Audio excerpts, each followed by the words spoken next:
שלום, מוגש לכם פה בורגול בצבע צהוב עם קצת פטריות, היה שערה אז הוצאתי וזה מוגש לכם על חמגשית.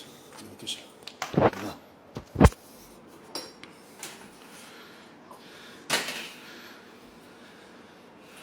כמון, הרבה כמון. נראה לי בת 20, עשו בחד סמכותיני בדוק. בוא נחס אותה. לא בחורה, עמוס בן 22, 33. אני תושב קלקיליה.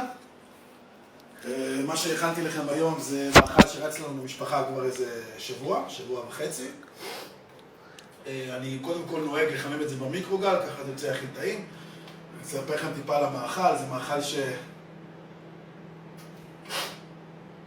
שאבא שלי היה מחליט שהוא היה מרביץ לנו, ואמא שלי היה לעבודה, ואחי הקטן, אז תמיד הוא מפסיד בפוקר וזה.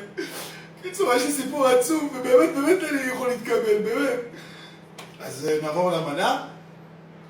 המנה, בחרתי להגיש לכם טונה, בנתחי טונה, אוקיי?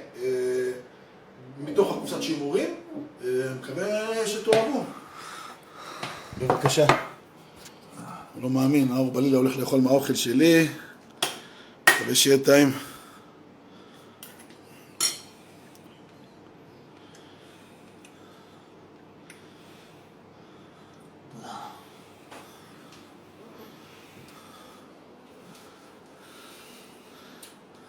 אז מה, תספר על עצמך, עמוס? כמו שאמרתי, אני תושב קלקיליה.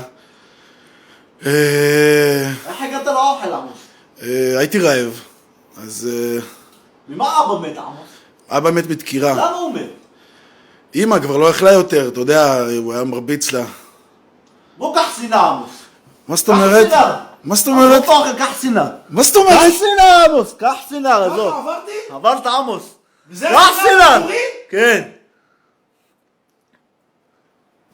הולה!